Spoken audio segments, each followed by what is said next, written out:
Hi everybody, my name is Angie. Welcome to my channel. So today I'm just doing a super quick project. My dogs need a new mat for underneath their water bowl. I made a couple for them for the couple water bowls that they have, like probably 6 years ago, and I never replaced it. It's getting kind of gross, so I just like to keep a little like fabric mat basically underneath their water bowl just because they spill and it saves the carpet. Or if you have your stuff on hard, we had ours on like laminate flooring at one point years ago, and the flooring was like soaking up all of the water and warping it and stuff. So that was why I originally started it. Now it saves from puddles on the carpet when they make a mess. So I'm just using 2 layers of flannel, so 2 pieces of flannel. In the past, the last ones that I made, I used a layer of terry cloth, but I ran out of terry cloth and I didn't feel like buying anymore, so I'm just using 2 pieces of flannel. I have my pieces of flannel cut to what works for me for my bowl size is I have it cut to 17.5 by like 13.5. So you can kind of play around with how big you want yours to be based on your dog's bowl sizes. Ours is like, I don't know, something like that for their water bowl. We have 2 dogs. They're, medium size, and they share a bowl, so we just have the one. So yeah, that size works for me. It gives plenty of room around the bowl. Just, so that if they splash in any direction. But yeah, that's all I'm doing. So I already have my pieces cut. One thing that you want to do if you're working with flannel, so I want these to be washable. Obviously, I'm going to wash them. Anytime that you're working with flannel, you want to go ahead and pre-shrink the fabric, because flannel tends to shrink, but it doesn't all shrink the same. So if you have 2 pieces that are unwashed or unshrunk together, like the front piece might shrink a little bit, in one direction versus the other side could shrink a little bit in the other direction, and it just ends up making the finished product, once you wash it, all wonky and gross. So pre-shrink your fabric before sewing with it. So one thing that you could do, you could just throw the entire yard in the washer and just wash and dry it like you normally would.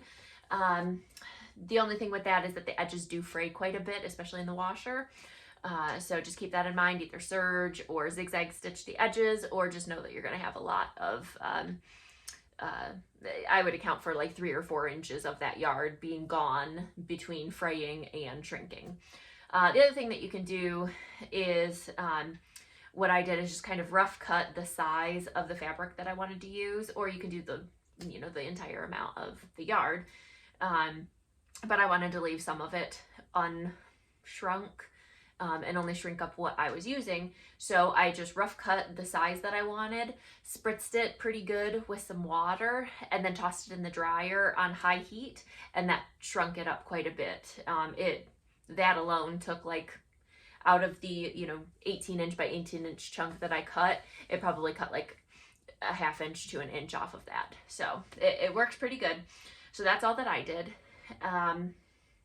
That's all the tips that I have. So let's just go ahead and get into it. All right, so I have my 2 pieces laid out, and I already have them laying right sides together. So you just want to lay one of the pieces right side up, and then put the other one right side down on top of it. And then we're just going to go ahead and clip around the edges. It's going to be a very super quick project. And then I'm just going to go ahead and make a mental note that I need to leave an opening. If you like marking your fabric, you can get a marking tool and just kind of leave, maybe 3 or 4 inches or something like that. It's not like too big or bulky or anything, so you don't have to leave a huge opening. But you just want to leave like maybe 3, 4, 5 inches where you don't sew, so that we can flip this around. And turn it right side out. But otherwise, I'm just going to go ahead and sew. I'm just going to do a 1/4 inch seam allowance on this. So a 1/4 inch all the way around, back stitching at the beginning and the end here.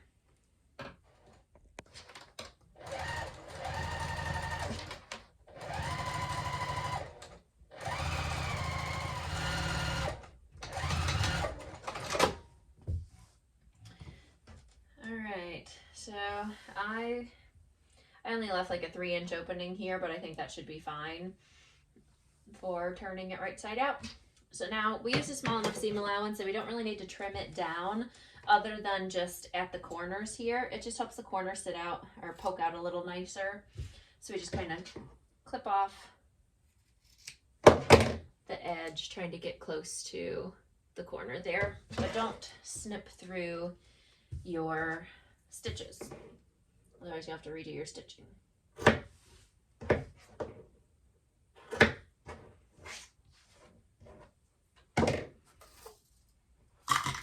Okay, and where's my opening? Over here. So now we just got to go ahead and turn it through.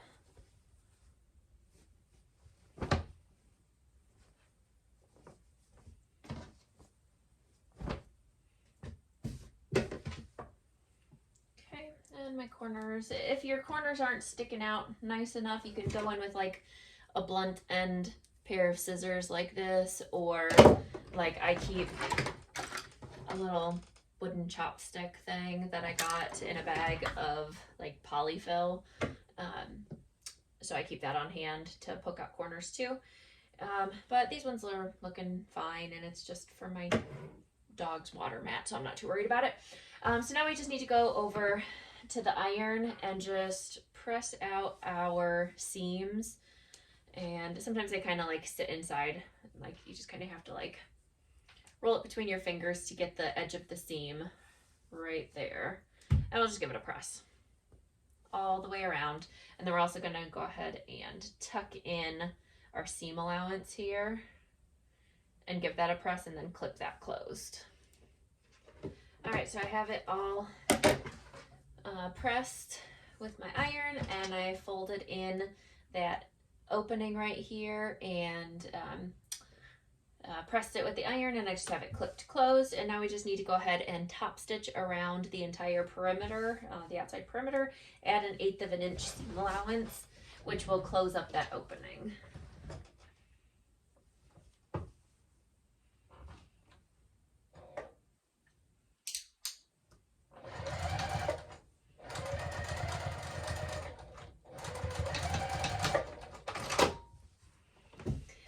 All right, and there we go. Nice, quick, easy mat to put your dog's water on. You could easily do 3 layers of flannel, or like I said, maybe even 2 layers of flannel and a layer of terry cloth if you have it. The terry cloth gives extra absorbency if you have a dog that is a extra spiller, like my dog used to be. My 2 dogs now aren't too bad, but just gives a little bit, just that there isn't a puddle forming by the water bowl. But yeah, so that is it, and it is washable. Just go in, you know, I will just go whenever I'm doing a load of towels or something, I'll go and toss one of these in. I usually make a couple just so that I have, you know, a couple stashed away that are clean ones. So you can use these for whatever, but that is what I am using them for, and I find it really helpful. So yeah. All right, but that is it. Thank you so much for watching, and be sure to stay tuned. In just a second, I'll show you, you know, how I use the mat, or what it looks like, you know, when it's all done, with the water bowl on top of it. But if you enjoyed this video, make sure to give it a thumbs up and subscribe to stay tuned for other videos. I'll see you next time. Bye.